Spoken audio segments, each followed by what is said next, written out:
Boker Tov, Shavua Tov. Today's daf is daf Mem Zayin in Nidrim, daf Mem Zayin. Now the Mishnah had said yesterday's daf and daf Mem Vav. The Mishnah had said, and we saw this Mishnah I think on Friday, that if you say I'm not going to come into your house. I'm not going to come into your house. Let's say, okay, Reuben says to Shimon, I'm not going to come into your house. Your house is forbidden to me.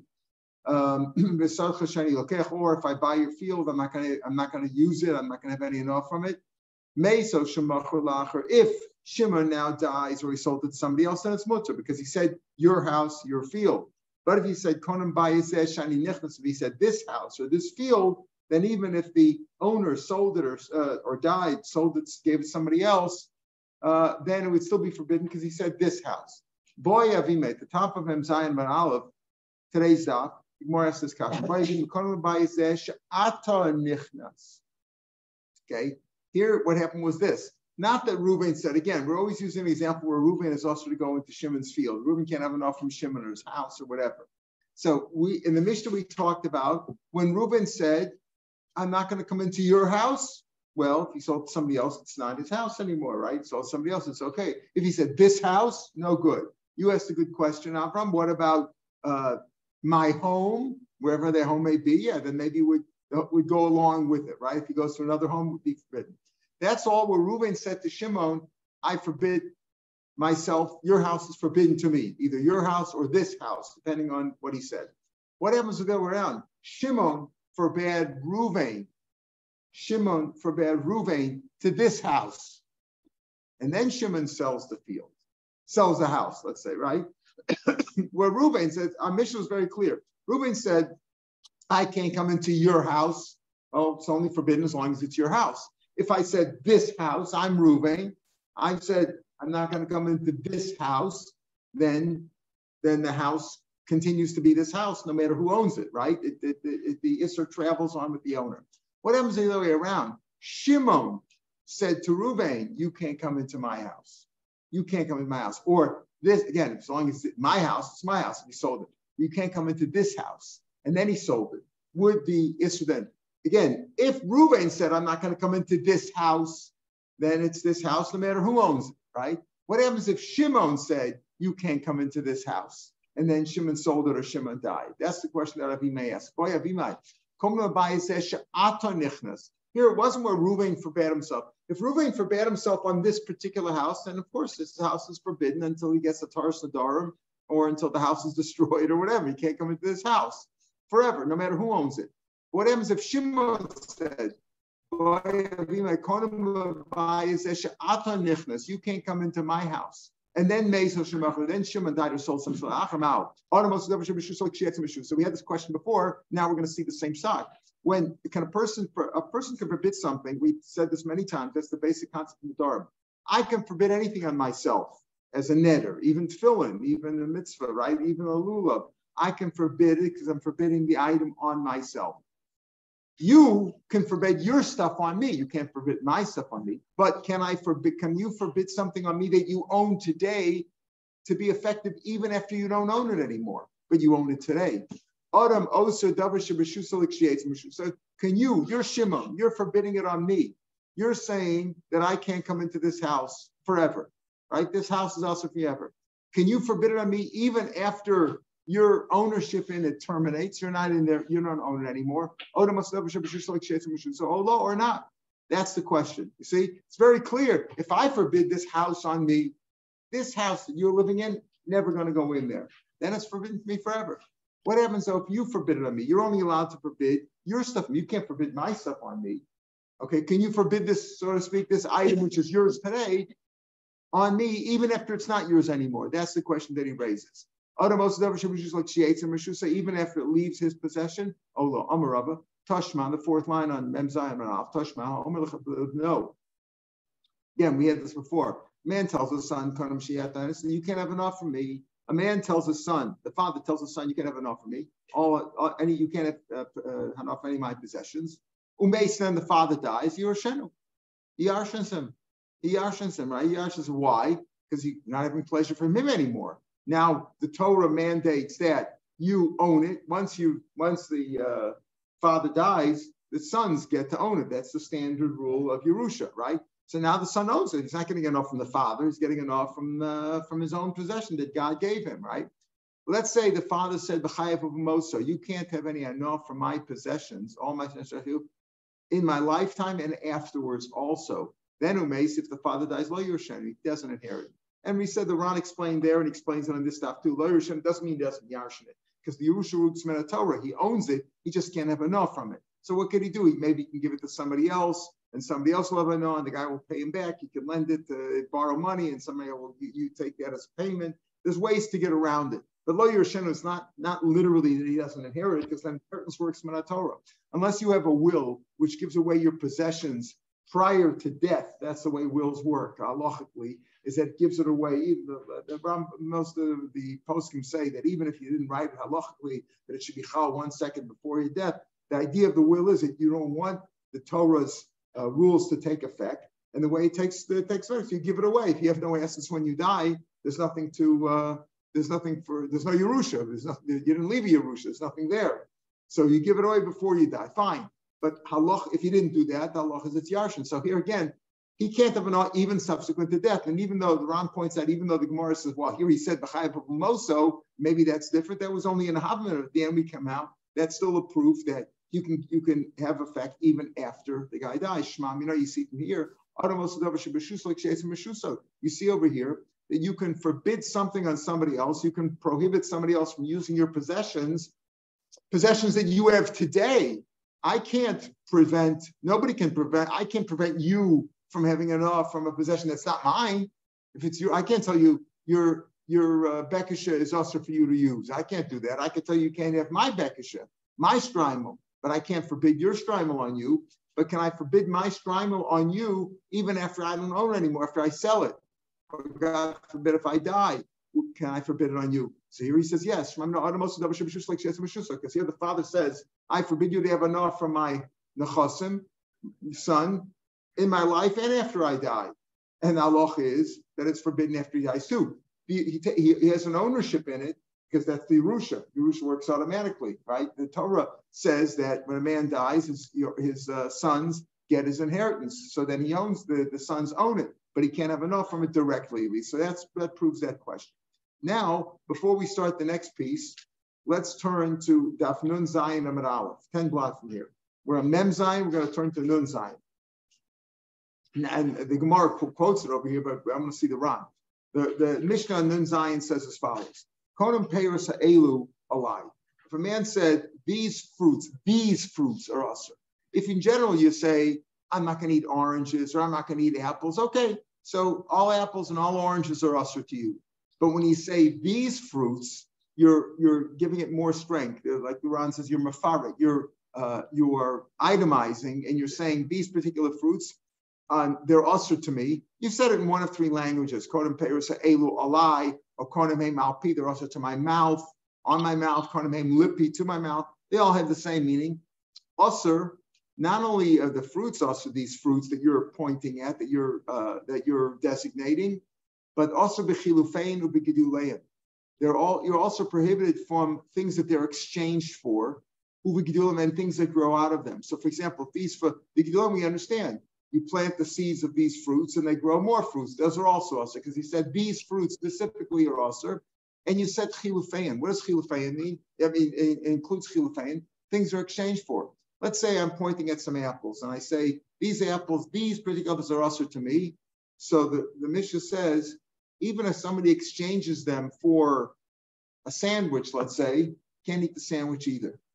Anything exchanged, because I said these fruits, I don't have any enough from these fruits. If you exchange it for something else and I have enough from that, so effectively I'm having enough from the fruits, right? Oh, I can't eat the apples. Okay, give me a tuna sandwich instead and I'll eat that. No, but I'm still having enough from these fruits because I specify these fruits. Therefore, it's also b'chol. Okay, that's as far as the Mishnah goes. Now take, pardon? Didn't we know this before? Yeah. We didn't have this particular case. We didn't have this particular case of also b'chol. This is the first time we're encountering chilufein or b'giduleim. What grows out of it, we understand. If I'm having enough from these fruits, right? So the fruit means the whole fruit, including the seeds, anything grows out of it, that's I'm having of these fruit. The chiddush is the chilufein. Take a look at the Ran on this page, on Nun Zayin, on the left side at the top. Since I itemized that barm, it's like hegdish. And when it's hegdish, if I designate something as hegdish and I exchange it for something else, it's still the kedusha goes on to that too.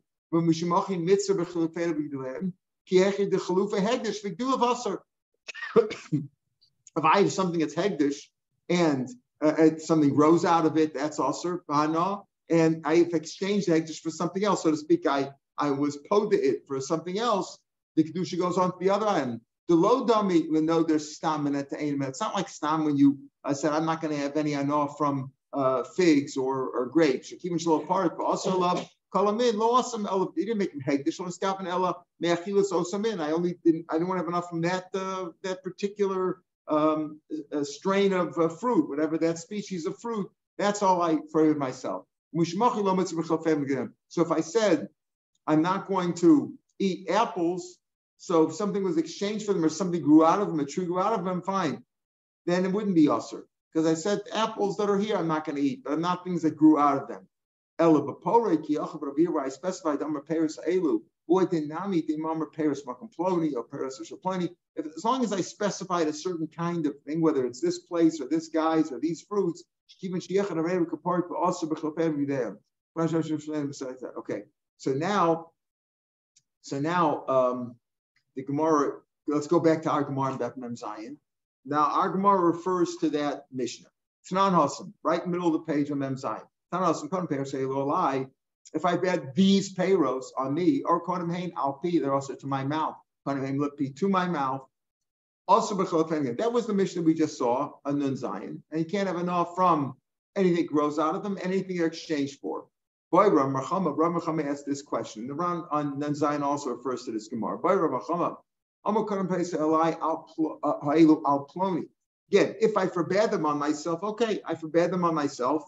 These fruits. And the Ran explained it's like hegdish. Since I said these fruits can't have any enough from them, even things that grow out of them are things that they were exchanged for. Right? What about the things they're exchanged for? If I forbid these fruits on you, what about the things they're exchanged for? Mi amrinam, do you say Gabi delay for himself? I can forbid your payros on me. I can also forbid something that's not here on me.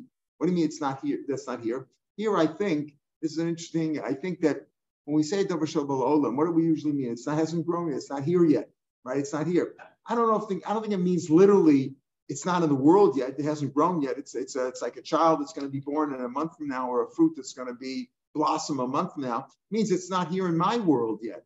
It doesn't affect me yet. Meaning that I can aser payros, since I can aser your payros on me, I can also aser davar shelo ba'olam, like chilufein. I'm going to exchange it for something else. It's not that the something else isn't in the world yet, but I haven't exchanged it yet. It's not in my world yet. I think that's what it means, davar shelo ba'olam. It doesn't mean literally. I mean, it can mean literally also. It's not here in the world. But I think here you see over here, davar shelo ba'olam, take a look at the Rashi on the right side, right where the lines get narrow. Also, in this chalf of payros acheros for davar shelo ba'olamu, if it got exchanged with other payros, right? You get other payros. Well, the other payros might be here. It's davar shelo. It's like saying that if it was exchanged for something else, it's davar shelo ba'olam. Meaning, it's not that the other payros necessarily weren't in the world yet. Let's say I exchanged for something that was in the world, right? We say if I also these payros on me, then I can't. I also if anything grows out of them. And it's also if I exchange them for other payros. Why? Because that's a davar shelo ba'olam. That's what the Rashi said. What is it? Maybe the other payros are here already, right? Are you making a difference between payros that were already in the world and payros that hadn't grown yet? I think the point is davar shelo as far as I'm concerned. I also myself on this barrel of payros. Okay, so the question is, okay, what happens if I take these payros to the store and I say, can you give me other payros instead? That's chilufid. I exchange it for something else. I said a tuna sandwich or other payros or whatever. But could be that they're around already, but they weren't around yet as far as I was concerned, because I'm going out to the store and getting them for the first time. So here the question is this. Rav Meir Shapiro asks this question, if I say payros on somebody else, okay, I can forbid my payros on you. Remember, I can forbid anything in the world on me, and I can forbid my payros on you. Okay, when I forbid my payros on you, what about the things they're exchanged for? You can't have enough of my payros, but what about if you take these payros and exchange them for a tuna sandwich or for some other payros? What would you say there? Yeah.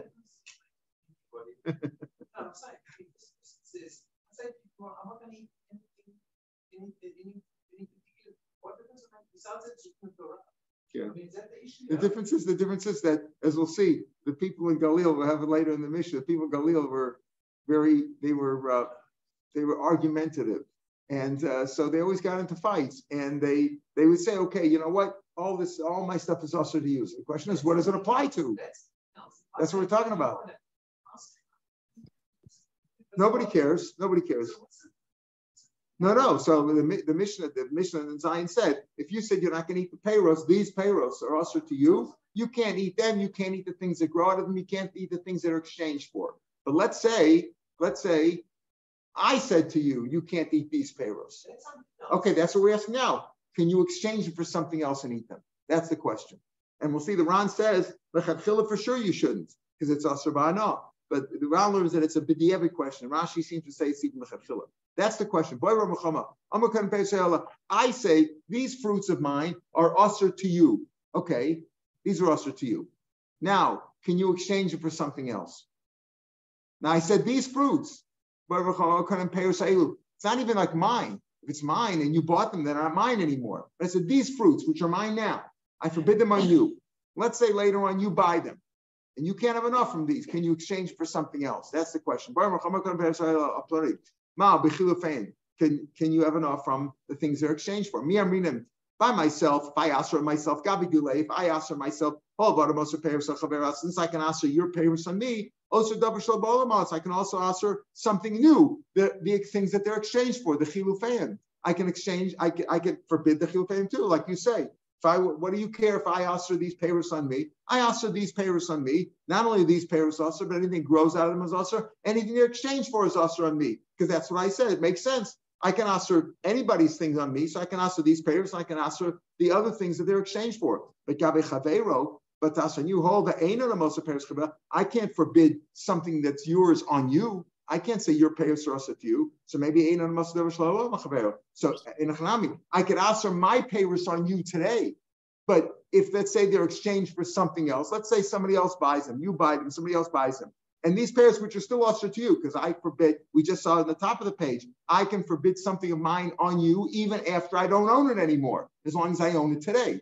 That's what we said. We saw the case of the father forbidding the stuff to his son in his life and afterwards. We said, Shema mina adam osu davar shebeshuso, like she ate some beshusa. I can ask for something on you even after it's out of my hands. But that's this item right here. But I can't ask her, since I can't ask for something of yours on yourself, maybe I shouldn't be able to ask for something which is davar shel. I could say these payers are usher to you today. But if let's say later on you buy them from, or I give them to a third party, and you get them from him, and you still can't have enough from them because they're usher to you, can you exchange it for something else? That's like a davar shel. So since I can't answer my payers on you, your payers on you, maybe I can't answer davar shel also. That's the question. We'll see how the Ran is the question, but let's first see the Gemara. Oh, Dilma, or do you say no? Mishum dichilufayim keduleim. Maybe it's a mishum dichilufayim keduleim dami lo shnahu lo shna chaveiro. In other words, doesn't make any difference. The thing they're exchanged for is just like the Gidul we saw in the Mishnah in Zion. If I ask for these payers on myself, I can't have enough from them. I can't have enough from the things that grow out of them. I can't have enough from the things they're exchanged for. So maybe the things they're exchanged for is just like the Gidulin. Just like for me, the Chilufin is like the Gidulin. Also over here, lo shno lo shachmer, doesn't make any difference. If I ask for these payers on you, you can never have enough from them, nor from the things that grow out of them, nor from things they're exchanged for. That's the question. The Ran learns a question that's only question b'di'evet. Can you do it b'di'evet? But the Gemara doesn't seem to mashma that way. The Rashi learns mashma even can you do it? Can you exchange it? Amar Bacha bar Yumi Tashma. We'll see a proof from here. Tashma Amar Ishto. Man tells his wife, Konim she'ani nehelacha lech. You can't have any enough from me. What can she do? Now, a man is meshubah to feed his wife, to support her, right? He's obligated to do that. So, but if a man says to his wife, you can't have any enough from me, all enough from me is also for you, what can she do? She needs to eat. Lova, she can go ahead and borrow money from Yankel, let's say from Bacho. Ubacho bon minafron. and the Bachol will come to collect from her. She has no money. So she'll go borrow, take money from her husband, and the husband and that money will go to pay the Bachol. As we learned, if A owes money to B and B owes money to C, so C takes the money directly from A. So over here also, right? She owes the money to the Bachol, the husband owes the money to her, so the Bachol can take the money there. My time Bachol Nefron, Lav Mishum Dechluvin. This is also an exchange, right? The husband's required to support her, but he can't give her money directly because he can't have enough. So the money that she gets from the other guy, from Yankel, is like an exchange for that money. It's an exchange. And there you see, she could have enough from it. My time Bachol Nefron, Lav Mishum Dechluvin, Lav Kidum. Even though any direct enough from him is usher, anything grows out of it, but there it's exchanged for. What's direct enough? He gives her food, he gives her money to buy food. But here she's getting the money from the Bachol. That's like an exchange. It's different money. And you see you're allowed to. Maybe what he's saying over here is you can't do it. Whether Rashi learns the question is Rashi says it over here. The question, the proof is on the next case. He said specifically. He says Tashma. The Rashi gets wide over here. Tashma nami l'chachila because it's mashma. He's trying to prove that l'chachila must. He says maybe l'chachila hu delo v'yavid avid. In other words, maybe in a chanam you can't. The chilufin is really osir. Really, if you want to say over here, it shows that the chilufin is mutter because again, when I forbid something on you, the thing that it's exchanged for maybe would be mutter to you. It says no. Maybe it's only this. We say that she's allowed to take money from the Balchov is only b'di'evet. Maybe l'chachila she can't. Maybe l'chachila she can't. She has to wait for a donation. Because so the Ran will explain the difference between the l'chachila because the Ran learns the l'chachila it's for sure also. It's also b'hana. Can't have a no. You're not allowed to play around with it. We'll see. No, Ran is like hegdish in the case where he asked it on himself. When he asked it on himself. But it's like hektish in the sense because I'm makdish, but I can't be. Can I be makdish something for you? Or saying we'll see the Ran in a minute. The difference between l'chachil and b'di'evet. But the Gemara's mashma, we're trying to prove l'chachil you can. The Gemara says no, it's no proof. That's only b'di'evet. Mashma b'di'evet you could. So the doma l'chachil hudalo b'yavet of it. In other words, the fact that you see over here that she could take money from the achov is not l'chachil she can go and take money from the achov. She did it. Maybe l'chachil she shouldn't. Maybe it is asur. So b'di'evet it's but only b'di'evet it's okay. But at least it's a proof that b'di'evet it's okay. El Tashma bring proof from another case, a similar case. I'm Kaddish ba'arla. A man arla, the first 3 years that a tree grows, the fruits are also to have anah, and it's also to have anah. So let's say it's mekadosh b'anah. Can mekadosh a woman is also b'anah? You're not giving her anything, right? It's also b'anah. So you're not giving her anything of value. Also that means that it has no value. Let's say it's mekadosh nisha with it, and mekudeshes. Machron. Let's say he sold the arla to somebody else. So he got something in exchange for the arla. That's us isur hana, which you exchange for something else. The kiddush with the man is mekadosher with that money. Harezu mekudeshes. It is mekudeshes. Now you say you can't have enough from the arla. You're not supposed to get money for it. But with the money that he got for the exchange for the isur hana does work. It is considered a value. Harezu mekudeshes. So you see over here that you could have enough from it. You shouldn't do that. You're not supposed to take Isser B'Hana. Something's Isser B'Hana. Let's see, it's say Chametz on Pesach, right? Are you allowed to sell it to a guy on Pesach? Can't sell. You don't have enough from it. It's Isser B'Hana, right? So you can't do it l'chachila. But if you did it, but if you did it, he did it. So again, Ran says there's a proof of it. Take a look at the Ran on Amanal. Let's go back to Amanal. We're about 20 lines from the bottom of the page, where the word boy is in bold letters. About 20 lines from the bottom of the page in the Ran. Boy Ram Rachama, Konim Peres Elah Plani Mal B'Chilafayim. So on Mem Zayin and Aleph. Mem Zayin and Aleph, 20 lines from the bottom of the page roughly. There's a boy there. Boy Ram Rachama, Konim Peres Elah Plani Mal B'Chilafayim. La B'Konis B'Chilafayim. So first it tells you the Lashon was, in the Mishnah was Tanas with Konim Peres Elah. So we're not just looking at Konim. However you combine, like Ela B'Kula Yisrael, wherever something is Asur B'Ana, that's just an example. It's Asur B'Ana because I forbade it on myself. Anything is Asur B'Ana, the Alma Nam B'Safgalei. Now the question is, anything is Asur B'Ana, right? Chometz on Pesach, when something is Asur B'Ana, can you exchange it for something else? B'Safgalei. Behind the Ma'aseh Kamon, Tashmami Mekadosh B'Arla. Arla is not something that I forbade on myself. Arla is something the Torah said the first 3 years, the fruits are Asur. That's Asur Hana, that the Torah said this thing is Asur B'Hana, right? So we bring a proof from Asur B'Hana from the same thing. So it makes a difference if it's Asur because I said made a neder that these fruits are usher to you or to me, whatever the case was, or arla. Here the Ran says, then the question is not to exchange l'chadchila, the balei kolshu usher b'ana, anything which is usher b'ana, also l'mochlo. You can't sell u'achlifa. You can't sell for something else. Usher b'ana. Usher b'ana. What's another example of usher b'ana? Shor anisko. A shore that an ox that killed somebody, that gored and killed somebody, and we went to a court of 23, and they said the ox has to die. Can't have enough from it. Can't shecht it now and eat it, right? So it's asur b'ana. So anything is asur b'ana. You're not a chachil. You can't go and change it. Dilo tamhachi. If you don't say that, matzina dam lechametz b'pesach. You could sell chametz on Pesach or shor nisko, things which asur b'ana. Shiachal l'mochro. Shiachal l'mochro. You could sell to a guy. By my time, why do we learn Hagozo, Potter, Mishlim? You steal these things, you're Potter paying because they're not worth anything. So Potter Velosa, of course, but still you didn't steal anything. Certainly, lechatchila, you can't exchange this for something else. Again, what's our case? I said these payers of mine are usher to you. Now we said these payers of mine are, we already determined it. These payers of mine are usher to you. Even if I sell them to somebody else, if I said these payers, I didn't say my payers. I said these payers are usher to you. They're usher even if I sell them to somebody else. The question now is, okay, I sold them to somebody else. Now you bought them from him, from the other guy. Can you exchange them for something, or can you exchange them for a tuna sandwich or for some other payers? That's the question to be raised over here. And the chachila, for sure you can't, because it's usher b'ana. It doesn't mean he's telling you a big fish. Doesn't mean it's all which is usher b'ana. Shar niskal chametz pesach. It's usher b'ana. Chachila, you can't do it. That's what Ran says. El b'sha'avar v'chlifam. The question is, if you were over and you exchange it. Misafgale, that's the question.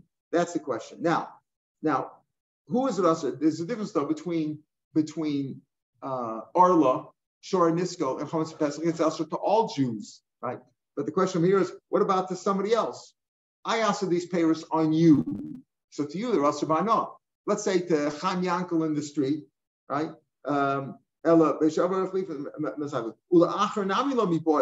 Let's say to somebody else. It's not also. It's not Asr B'Hano. It's not like Arla. It's not like Arla or Kachim or something like that. The only thing is these things is really Avos Kachavim and Shvias. If you exchange for something else, they still maintain the Isser. It's still considered Avodah Zarah or Shemitah Hesed Halacha. Right? It's not a Ma'isela B'Reish Chulin Chamsin Shel Ovre Aveira Achara Pesach Mutter Miyad Neishen Nachlifim. More of that brings down a case like this. Let's say you know that there's Jews who they're not so observant, right? They know about Pesach, but he's not so makbid on chametz Pesach. He won't eat chametz on Pesach, but he's not going to sell it. You know, I got chametz in the store. I'm going to this business with the rabbis. You know, he doesn't. Duty free. Yeah, he keeps chametz. So what does he do? He's over Aveira on Pesach. Right after Pesach, you're allowed to take his chametz. Why? It's chametz shavuot of Pesach, because the assumption is that he'll exchange that chametz for a guy's chametz, so that he doesn't want to eat chametz, his own chametz shavuot Pesach. The assumption is that after Pesach he would exchange it with a guy for something which is not of a Pesach. Because why should he eat something which is also when he can eat something which is mutter? He's not going to be makbid to throw out all his chametz, but he'll probably exchange it. The point is, if he exchanges it with the guys, then it's okay. It's not chametz shavuot Pesach. You can buy chametz if a guy had chametz on Pesach, right? That's what do they do in America? What do? They go to what do you do after Pesach? You go to a goyish store and you buy the cereal immediately, even though he had it on Pesach. It's right because chametz shavuot Pesach is only also if it was owned by a Jew, not by a guy. So we assume the Jew also exchanged it and got it from a guy. Points you're allowed to. So that's the. So we're not talking about Chaim Yankel. For Chaim Yankel, some other guy, it's not usher for him, right? Not usher for him. It's not usher for him. We're not dealing with that case. For him, it's not usher. But if it's usher to you because I forbade it on you, then it's like Arla. It's like Shor Niskal. It's like something which is usher b'ano. It's like chametz on Pesach. Can you exchange it? So the Ran says, for sure you can't. You can't take chametz on Pesach and chametz shavuot of Pesach. What's the halacha of chametz shavuot of Pesach? It's usher b'ano. You can't have enough. So it's a rabbanan, but it's usher b'ano. You can't say, I'll exchange it for something else. Now, after Pesach was over, you can't l'chadchila go to an Arab and say, here, I'll give you this bread. It's the same 5-day-old bread as yours. Give me other 5-day-old bread. You can't do that. right? You can't. What about b'diavad if you did it? If you did it, is it okay? Is it also lahach machlif b'Rabbanan ba'alma? Is it Rabbanan or not? And this is this question. This question says is when a person asks it, was his kavana? What was his kavana, or is it automatic? The Ran goes into that whole arena. Rashi seems to say no, that the kasha is l'chachila you're allowed to. The Ran says this is davar parsha l'chachila. You can't do this. You can't do it. If this is also to you, I forbid these fruits on you. It's also unless you get a tar sadarim. These fruits are also to you. I don't even know how your matter and somebody else made the netter on you. You say matter your own netter. You can't be matter the other guy's netter, right? So, but if I also these payers on you, they're also to you by now. The Ran says the chachil, of course you can't exchange it for something else. The only question is b'diavad. But the way the Ran learns the question, so what's the tashma then? Obviously, so it's b'diavad. With Gemara's answer of Amar Rav Dilman the chachil who love b'avad of it. Okay, but that was exactly the question. The question was only b'diavad it would work. The way the Gemara reads, it's like not a kasha. It's like it's not such an answer. The way Rashi reads the question is, am I allowed to? So the answer is okay, maybe only b'di'evet. You can't prove it. But the way Ran learns the kasha, that the only kasha was on b'di'evet, it's not such a kasha and an answer. The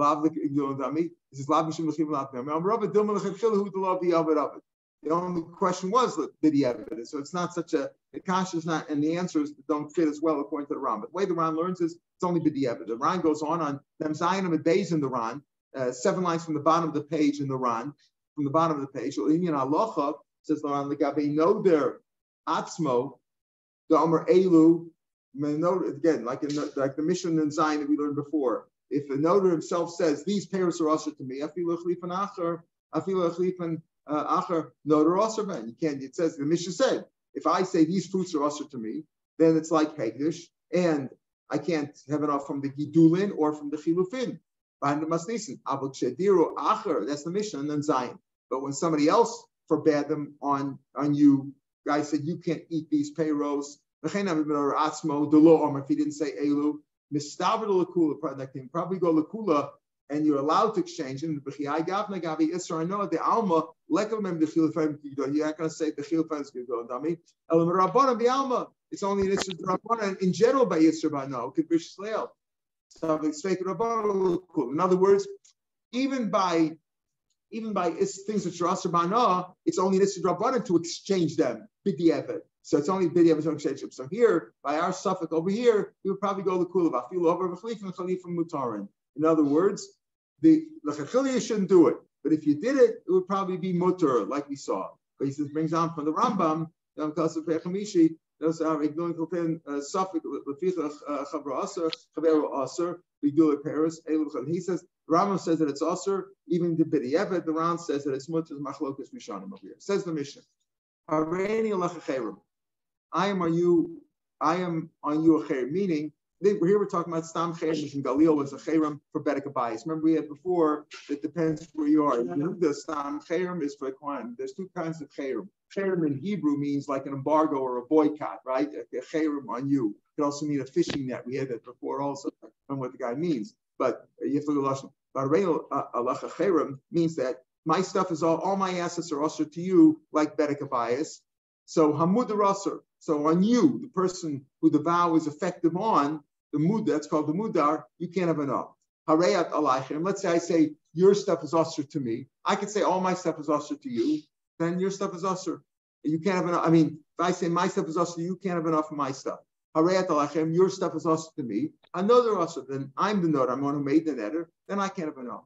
Harayni alecha v'atalai. Let's say he says, I don't want to have any enough from your stuff. Your stuff is asur to me, and my stuff is asur to you. Then shneim asurim. You can't have enough of my stuff. I can't have enough of your stuff. Ushneim utam b'davar shelo libavo. But they're allowed to both have enough from the things which are public property. What do we mean by Ole Bavel? Means the people who came up from Bavel and they made the Beis Hamikdash and they set up water pits for drinking. Things that are like what we call public works doesn't belong to anybody. It belongs to everybody, and then it's not my stuff, it's not your stuff, then they can have enough of that. The asurim, but they can't have anah from the things of that city. What do we mean by this thing? In other words, the national projects, the national public works belong to everybody. They don't belong to anybody. They belong to the tzibur in general. But the things of that city, they belong to everybody. For example, you go in Harabayas, the Azoras, the courtyards of the base of Mikdash,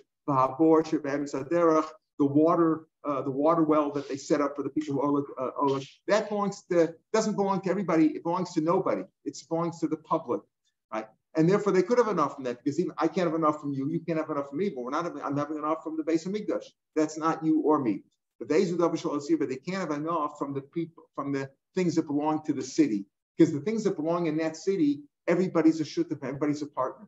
What do we mean by that? Could go Harachaba, the public square, Hamercha, it's the bathhouse. In other words, the things that everybody owns together, basic nessus, everybody owns the shul together. Vahateva, right? And the Aron Kodesh, Vasfarm, the Sifrei Kodesh. Okay, so the Gemara is going to say, so in other words, if I said you can't have enough from me and I can't have enough from you, can't have enough from neither of us can have enough. Even though I said you can't have enough from me, you can't have enough from the shul, from the basic nessus, because we're all partners in that. Talking about a shul of that city, everybody's a partner. Everybody, I guess, pays a tax to they built, to build a shul, to pay for the Sifrei Kodesh, et cetera, et cetera. They weren't owned by private individuals or by some amutah. It was owned by everybody who was a partner in it.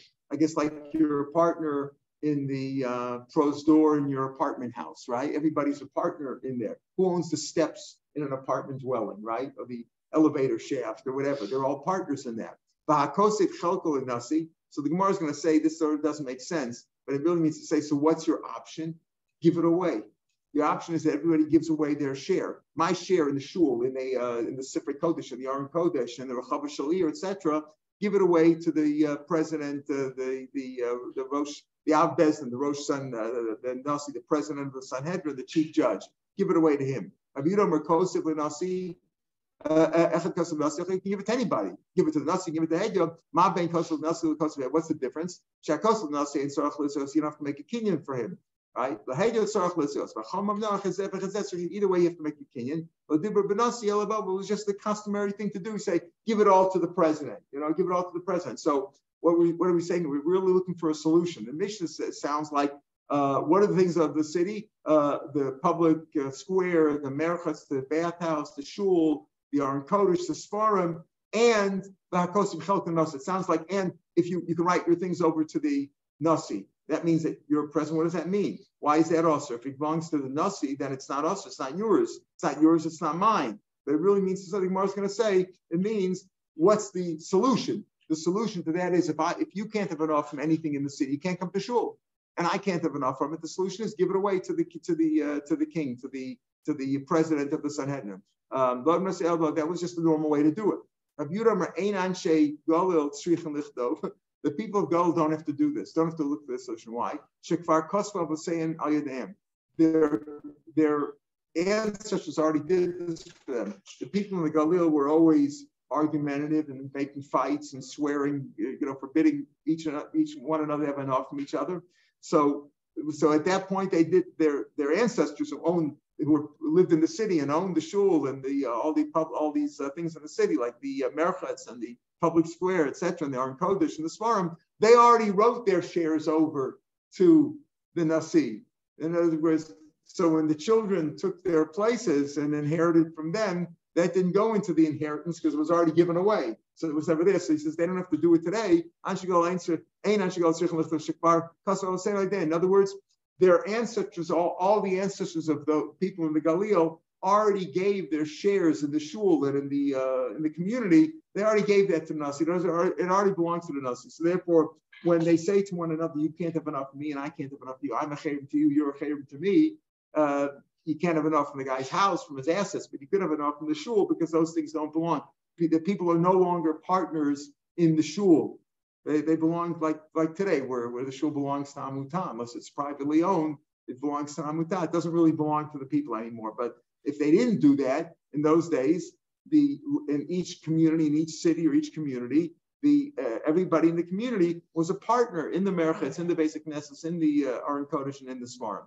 So in that case, if he was a partner and I said, you can't have enough, I can't have you can't come to the shul, you can't use the Sefer Torah because you're having enough from me, because I'm a partner in that. We're partners. That's the rule of partners, right? Like we learned the other day, that if a shut, when we start up this parak, a shut for Shanana Nam Zemi said, They can't even go into the chutzner, and certainly you can't have anah by using the shul, etc. Right, we'll pick up the Gemara tomorrow. This is more of a kula because it's not itemized.